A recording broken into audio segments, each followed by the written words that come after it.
할렐루야. 우리는 신앙생활하면서 이런 생각할 때가 있습니다. 왜 하나님은 내가 이렇게 간절히 기도하는데 내 기도에 응답해 주시지 않을 걸까? 하나님께서 조금만 도와주시면 잘 될 것 같은데 왜 안 도와주시는 걸까? 또 이럴 때도 있죠. 어떤 교인들은 저한테 이렇게 얘기해요. 이왕 도와주실 거면 좀 팍팍 확실하게 좀 도와주시면 좋은데 왜 꼭 죽지 않을 정도까지만 도와주시나?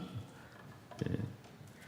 어떤 때는요, 왜 하나님께서 막아주시지 않을까? 그때 막아주셨으면 얼마나 좋을까? 이런 생각을 하기도 합니다. 오늘 성경 이야기도요, 이스라엘 르호보암 왕 때 르호보암의 실수로 나라가 두 동강이 난 사건입니다.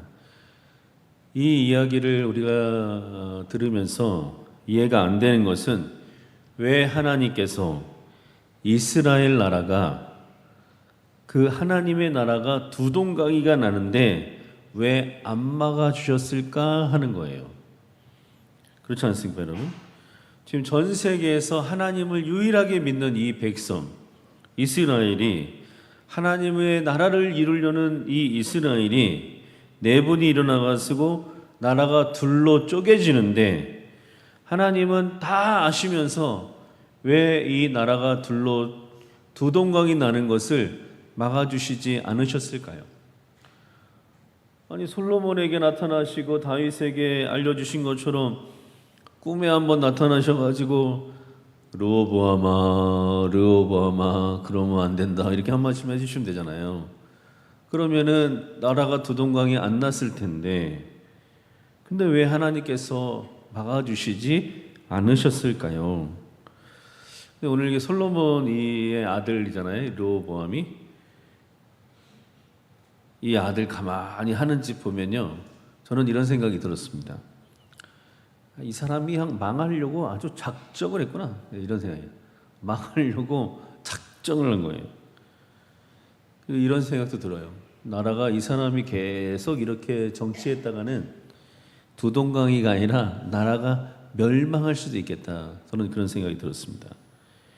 그러니까 미친 사람이 아니고서는, 아마 성경을 때 그런 생각 늘 하지 않았습니까?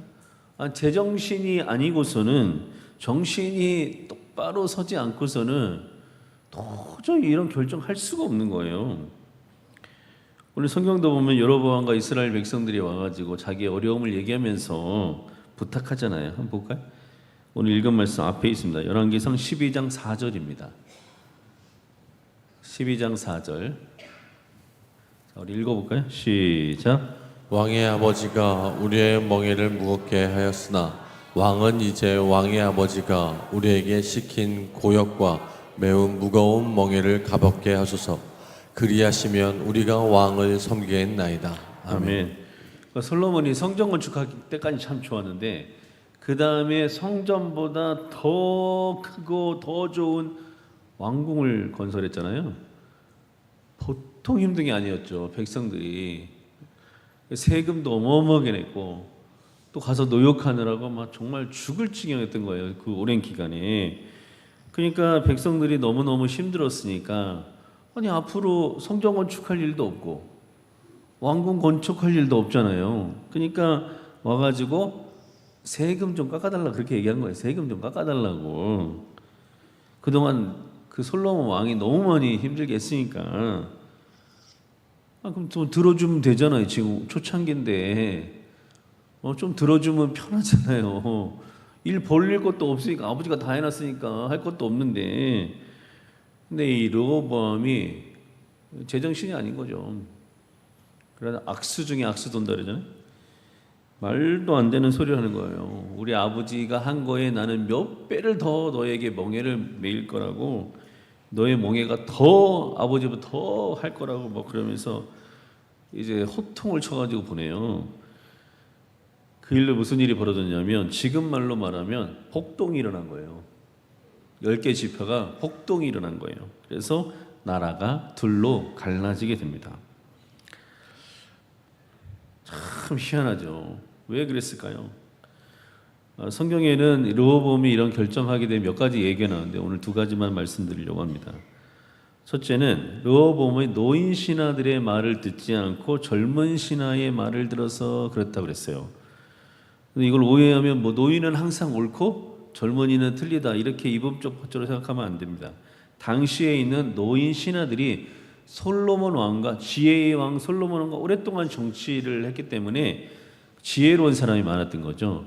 근데 젊은 신하들 당시에 그 르호보암이 있던 젊은 신하들 중에는 지혜로운 자가 없고 미련한 자가 많았기 때문에 그런 거예요. 여러분 우리가 살면서 굉장히 중요한 일 중에 하나는 무슨 일이 있을 때 내가 무엇을 선택할 때 뭔가를 결정할 때 누구와 상의하느냐가 굉장히 중요합니다. 여러분 누구와 상의하십니까? 누구와 상의하세요?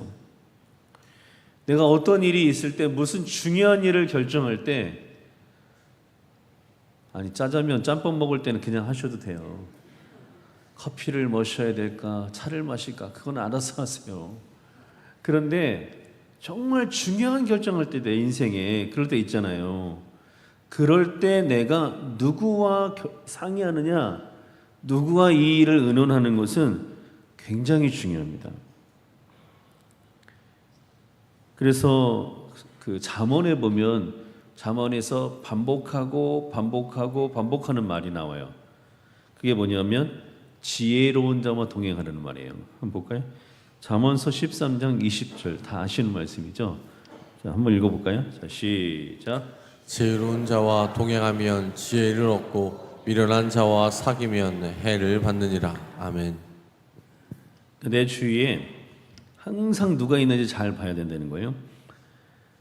그러니까 잠언에는 내가 살아갈 때 내 앞에는 반드시 지혜로운 자도 있고 또 어떤 사람도 있을까요? 미련한 자. 성경에 나오는 미련한 자도 있다는 거예요. 여러분 그러면 왜 우리가 살면서 지혜로운 자와 동행을 해야 될까요? 이 얘기를 잠언에서 신신당부하신 말씀이거든요. 왜 지혜로운 자와 동행을 해야 될까요? 왜냐하면 성경에서 말하는 지혜로운 자는 여호와를 경외하는 자예요. 한번 따라해 볼까요? 지혜로운 자가 여호와를 경외하는 자입니다.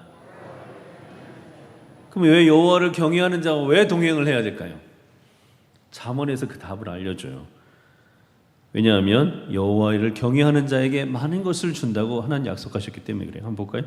잠언서 22장 4절입니다. 이 말씀을 여러분 꼭 외우셔야 됩니다. 다 같이 한번 읽어볼까요? 시작. 겸손과 여호와를 경외함의 보상은 재물과 영광과 생명이니라. 아멘. 다시 한번 읽어볼까요? 자, 한번 외우세요. 자, 시작. 겸손과 여호와를 경외함의 보상은 재물과 영광과 생명이니라. 아멘. 자, 여호와를 경외하는 사람에게 무엇을 주신다 그랬어요? 재물과 그 다음에 영광과 그 다음에 뭘 준다고요? 생명이 뭐예요? 살 길을 열어준다 그 말이에요. 아니 그렇다면 왜 하나님께서는 여호와를 경외하는 자에게 재물과 영광과 생명을 주실까요?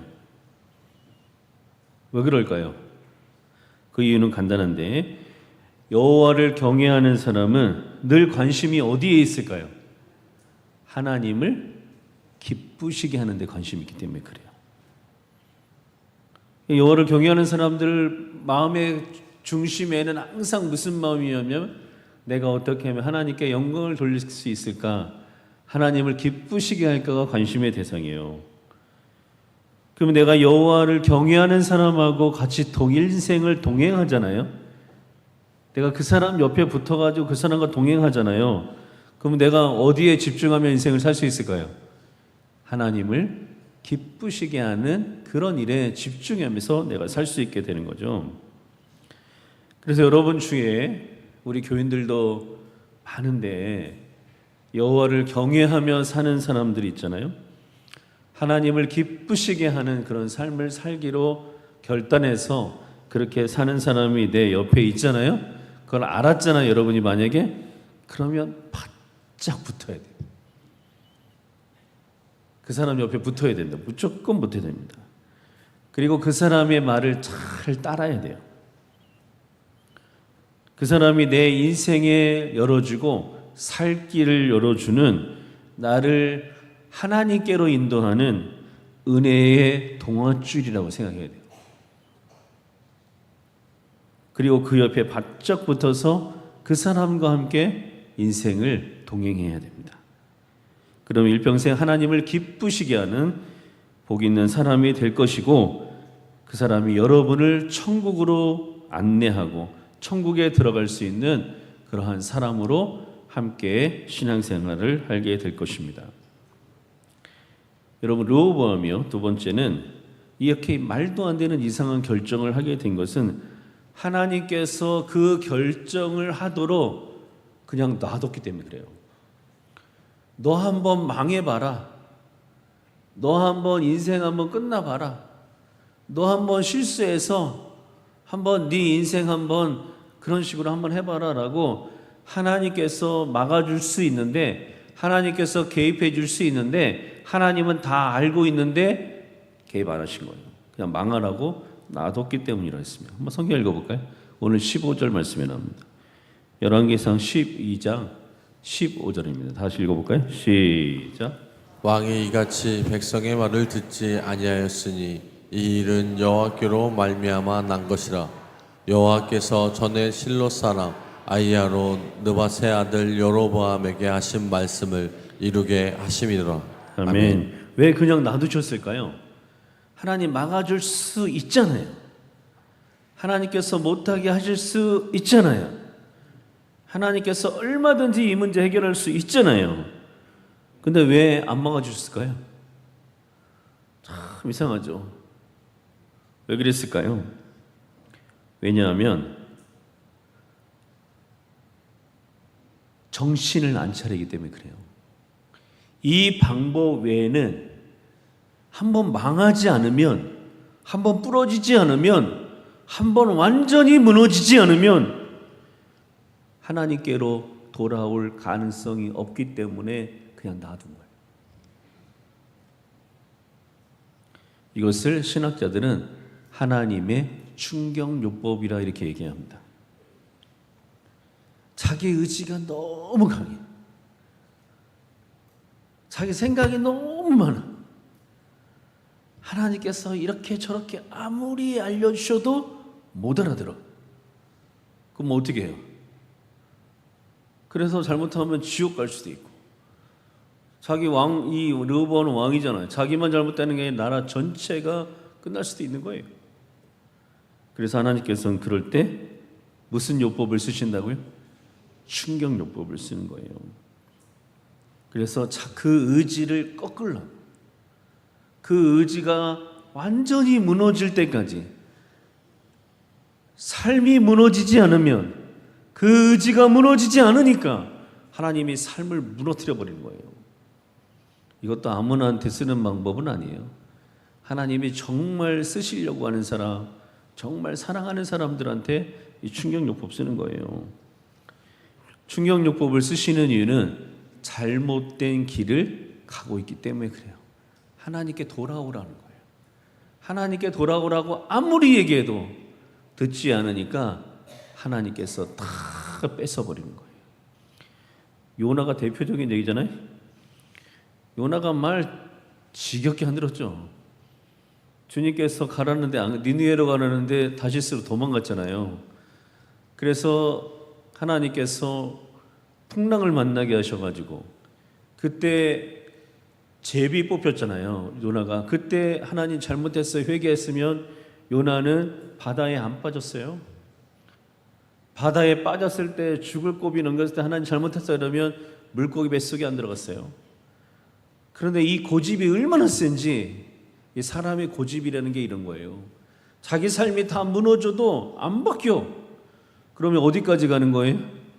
지옥까지 가는 거예요. 죽고 싶어도 죽지 못하는 고래 뱃속에 넣어가지고 거기서 3일 동안 죽고 싶어도 죽지 못하는 그 고통을 겪게 해서 그 충격요법으로 하나님께 돌아오게 하는 것이에요. 이루어 봄을 그렇게 하셨다는 거예요. 여러분, 우리가 바른 판단하기 사실 거의 불가능합니다. 신학에서는 우리는 바른 판단하기 불가능하다고 얘기해요.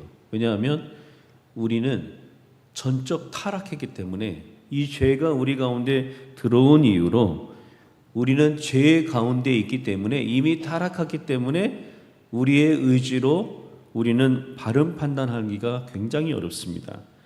그래서 우리가 올바른 판단을 하려면 반드시 성령의 은혜가 있어야 되는 거예요. 그래서 우리가 어떤 판단을 할 때 우리는 반드시 여호와를 경외하는 사람들과 함께 동행해야 되고, 그리고 기도를 진짜 많이 해야 됩니다. 왜냐하면 우리의 중요한 순간에 마귀는 우는 사자와 같이 우리를 삼키려고 한다고 했어요. 한번 볼까요? 베드로전서 5장 8절에서 9절입니다. 자, 우리 큰 소리로 한번 읽어볼까요? 시작. 근신하라 깨어라 너희 대적 마귀가 우는 사자같이 두루다니며 삼킬 자를 찾나니 너희는 믿음을 굳건하게 하여 그를 대적하라. 이는 세상에 있는 너희 형제들도 동일한 고난을 당하는 줄을 알미라. 아멘. 요즘 특별히 신앙생활 열심히 하려고 맘먹으신 분들 있잖아요. 잘 들어보세요. 또 하나님의 은혜로 지금 인생이 열림신 분들, 또 하나님의 은혜로 이제 그동안 빚 때문에 힘들었는데 빚도 갚고, 집도 없었는데 또 집도 갖게 되고, 또 자녀들 때문에 힘들었는데 그 문제도 다 이제 해결돼 가지고 이제 먹고 살 만한 분들 있죠. 또 하나님께서 요즘 갑자기 큰 복을 주신 그런 가정들도 있습니다. 이런 분들은 더 기도해야 됩니다. 왜냐하면 마귀가 우는 사자와 같이 삼키려고 한다는 사실을 여러분 기억하시기를 주의 이름으로 축원합니다. 그래서 우리가 인생에 중요한 결정을 할 때 있잖아요. 우리가 인생에 좋은 선택을 해야 되는 그런 상황이 올 때는 항상 하나님과 독대하는 시간을 가져야 됩니다. 그게 뭐냐면 이렇게 사람들 많은 데서 기도하는 게 아니에요. 새벽에도 사람들이 많잖아요. 그때 하는 게 독대가 아니에요.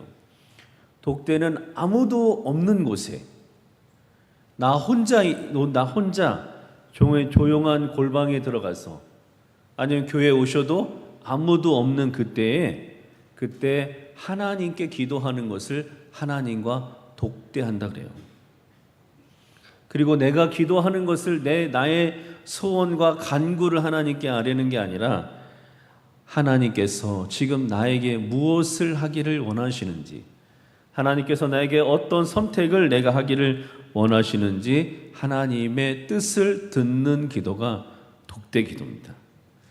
그래서 여러분, 중요한 여러분 인생에 어떤 일이 있을 때마다 하나님과 1대1로 기도하는 일이 있기를 주의 이름으로 축원합니다.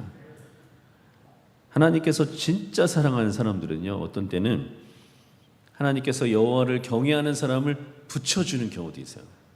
너무 할렐루야죠. 그러면 그래서 하나님의 뜻대로 인생을 잘 살아갈 수 있도록 도와주시는 사람도 있더라고요. 근데 또 어느 때에는 어떤 특별한 경험을 하나님이 하게 하셔요. 그래서 그 경험을 통해서 하나님의 뜻을 알려주시는 그런 사람도 있습니다. 지난 목요일에 죽음학 세미나를 저희 교회에서 했어요. 너무 좋았습니다. 우리 교회 교인들뿐만 아니라 여러 교회 교인들 왔었는데, 교회에 가서도 이렇게 좋은 세미나에 인생의 중요한 이 세미나를 듣게 해줘서 너무 고맙다고 목사님들한테 다 인사했다고 하더라고요.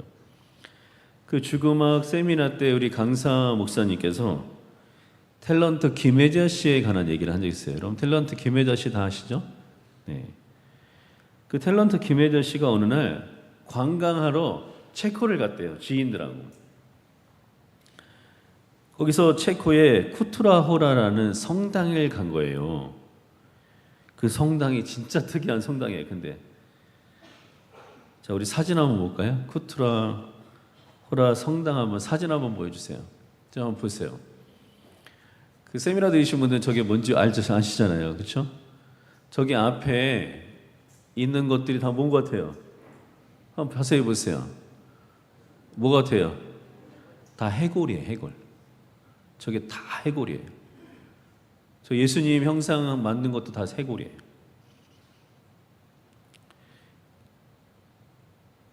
그 성당 앞에 저 강단에 저렇게 돼 있는데 그 입구에는 글이 하나 있었어요. 근데 이 말에 충격을 받은 거예요. 자, 우리 다 같이 한번 읽어볼까요? 자, 지금, 자, 시작.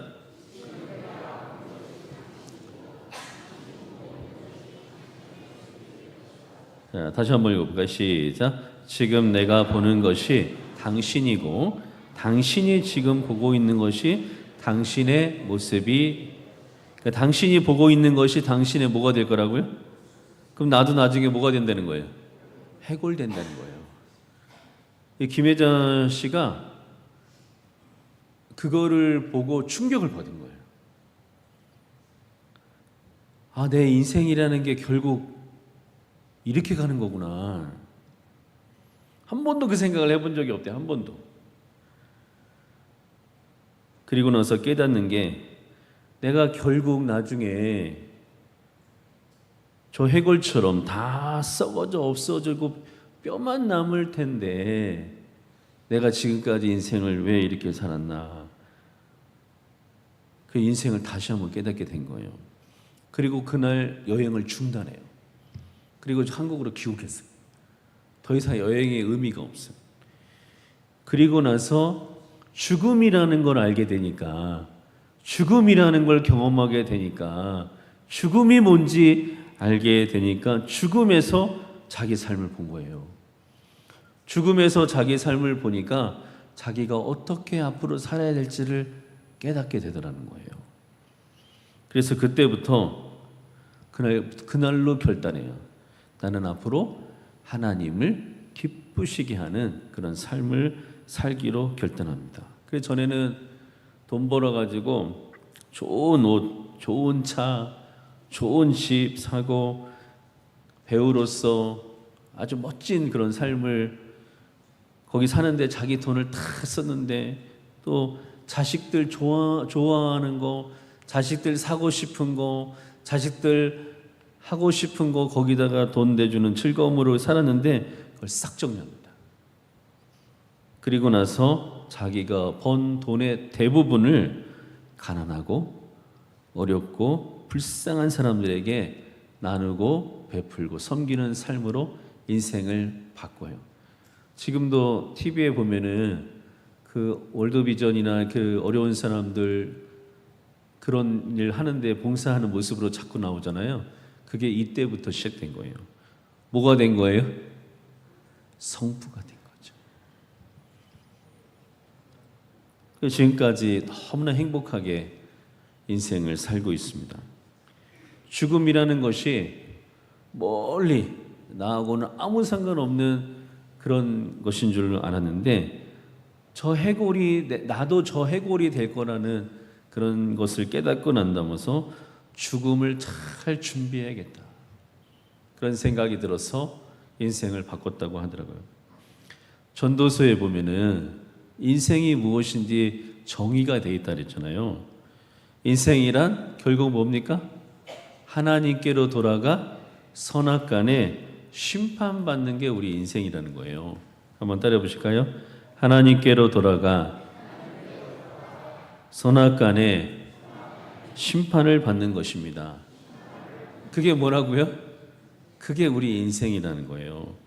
그것을 알지 못하고 살면 헛된 인생 사는 건데 그걸 김혜자 씨는 성당 가서 이제 깨닫게 된 거죠. 근데 이것을 죽음이라는 것을 맞이하게 될 때 모든 사람은 다 깨닫습니다. 근데 그때 너무 늦잖아요.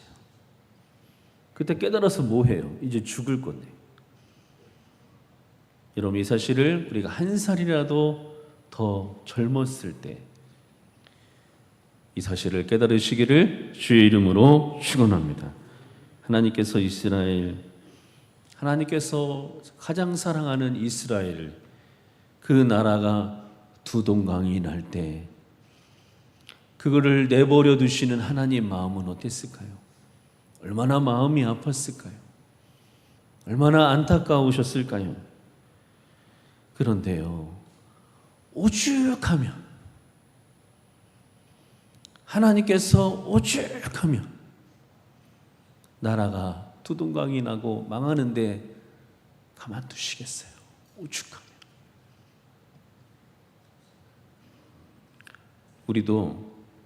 우리가 살면서 환난을 당하고 고난을 당하는데 하나님께서 그것을 막아주지 않으시고, 하나님께서 그때 내 손을 붙잡아 주지 않으시고, 하나님께서 그때 나를 안아주지 않으시고, 하나님께서 그때 나를 일으켜 세워주지 않으시면, 그리고 충격요법으로 환난을 다 받으라, 환난을 너의 인생 모든 것으로 그냥 다 받으라고 내버려 두는 인생 되면 얼마나 불행합니까? 얼마나 안타깝습니까? 그런 일이 저와 여러분 가운데 일어나지 않으시기를 주의 이름으로 축원합니다. 그러나 우리가 하나님을 기쁘시게 하는 삶을 살며, 우리가 여호와를 경외하는 삶을 살면 재물과 영광과 생명을 주신다 그랬어요. 그게 무슨 말이냐면요, 우리가 환난당하고 고난당할 때 주님께서 우리를 찾아오신다는 거예요. 그래서 그때 우리의 손을 잡아주시고 우리를 일으켜 세워주시고 기도에 응답해 주시고 살 길을 열어주시는 것을 믿으시기를 주의 이름으로 축원합니다. 앞으로 하나님을 기쁘시게 하는 삶을 살아서 하나님께서 여러분에게 살 길을 인도하시는 복 있는 사람들이 다 되시기를 주의 이름으로 축원합니다.